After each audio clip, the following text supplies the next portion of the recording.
everyone, my name is Leanne and today I'm going to be doing the Honest BookTuber Tag, which was created by the incredible Harriet Rosie, who I will of course leave linked down below in the description. I feel like I'm the last person on BookTube to do this tag, and it's quite possible that I was tagged by someone along the way, and I'm sorry if I've missed that or forgotten that, but I am finally getting around to doing this tag today, and I'm just gonna jump straight into the questions and spill the tea on myself with regards to my BookTube life, although I don't think I've got much shame. The first question is, have you ever lied about reading a book? And I don't think I have. It is quite possible that as a child or a teenager I may have lied about reading a book, but I don't think I did. At university, I think there was only one book on my reading list that I didn't read. That can't be true. There must have been more that I didn't read. I don't know. I was pretty good at reading my reading list. But I didn't read The Prelude by William Wordsworth because I just didn't care. And I never lied about having read this book. I just participated in the seminars on this book without a properly informed opinion. But in my defense, no one else was talking, so it was like, well, one of us has to try and give this a go. When it comes to BookTube, I don't think I've ever lied about reading a book. I can't see where I would have ever had a reason to lie about having read a book. However, and I was really glad when I heard other people respond to this question with this answer, I have definitely filmed wrap-ups like a little bit early when I haven't quite finished a book, but I'm already like fairly certain on my opinion on it, and it's the only time I'm gonna have to film that wrap up. So I've said I finished this book when really I've maybe got like a couple chapters left of it. Honestly, it was such a relief when I found out I wasn't the only person who did that. Question 2 is, have you ever avoided a book or an author because of any controversy surrounding it?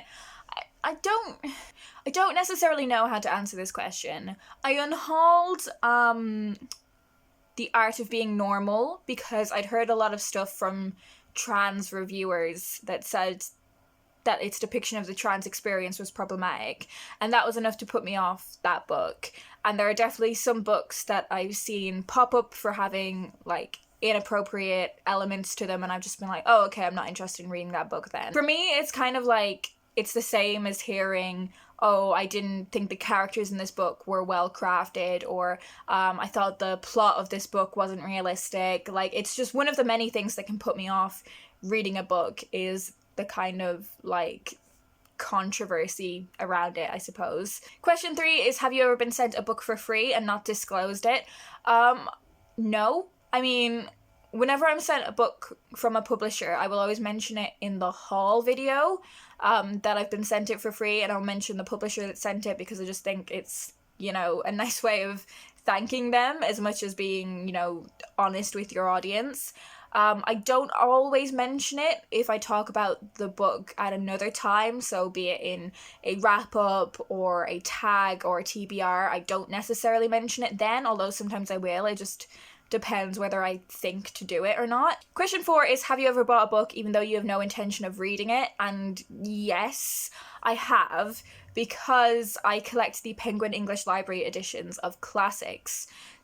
I do have intentions of reading like all of the books from that collection of books, but sometimes I will like buy one in that edition that I've already read. So I don't actually have any intention of rereading that text. So that like physical object, I don't necessarily have an intention of reading, but I've already read the text, if that makes sense. Whenever I've bought a book, I always have full intention of reading it, although sometimes over time I may lose interest in it. But when it comes to like buying editions of books that I've already read, sometimes I won't have intentions of reading that actual object. Question 5 is, have you ever been caught up in BookTube drama? And no, can't be arsed. Next question is, have you ever had a hate comment and how did you respond to it? I've never had anything that bad. I've had a few like annoying comments about like feminism and stuff, but like that's water off a duck's back now. Have had comments that have like irritated me. I've definitely had comments about my appearance, some of which are inappropriate, and I've just deleted those. Having comments that are like inappropriate, I will just get rid of those. Comments that are like just irritating. Sometimes I will bite and be like responding to it. But I've never had anything that's just been straight out like nasty or mean. Question 7 is, have you ever made a video solely because you knew it would get views?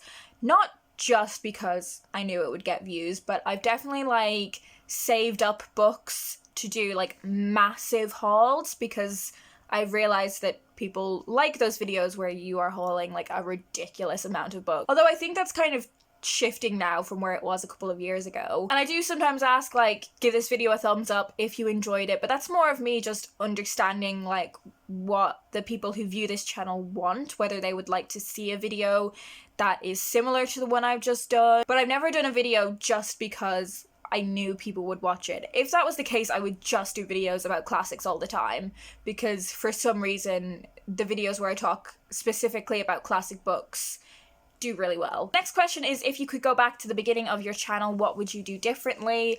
I think I'm going to echo a lot of things that people have already said, but I would definitely like not get super caught up on the books that I thought everyone was reading and buying loads of books that I didn't actually want to read. I think I would probably be like more authentically myself, although I think that's something that's like a progression when it comes to like putting yourself on the internet. You don't always start like 100% like true to your personality or whatever. I think the only thing that I would do differently is I would put more of an emphasis on lighting and understanding how important lighting was and how much of a difference good lighting can make to the quality of a video. But I think that's it, really. Question 9 is, are there any channels that you wish you could be more like? And honestly, no, there isn't, because I like what I've got going on here. You know, it's always been a work in progress in figuring out what my channel's going to be like, but the way it is now is the way I want it to be. And I think the only thing a booktube channel should be is authentic, and I think if I tried to be like anyone else, I wouldn't be authentic. I mean, there are definitely channels that I admire for different reasons. I love Jen Campbell's channel. I love how critically she is able to think about books, and I love that she reads a lot of books that I haven't necessarily heard of before.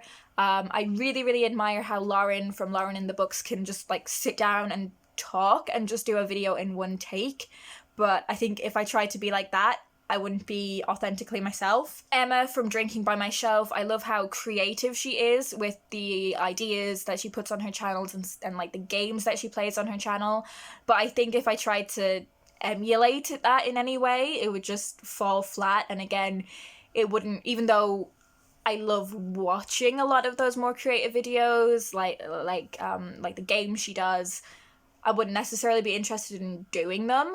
So while they are just the tip of the iceberg of channels that I really, really admire and respect, I don't want to try and be like anyone else. And question 10 leads on from that quite nicely, and that is, what is something that you love about your channel?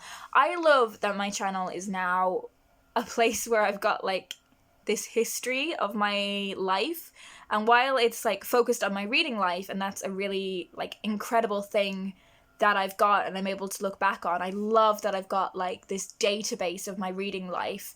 It's also like being able to look back on more personal things, and you know, knowing if I watch back a video where I'm like, oh god, I filmed this when I was in such a dark place.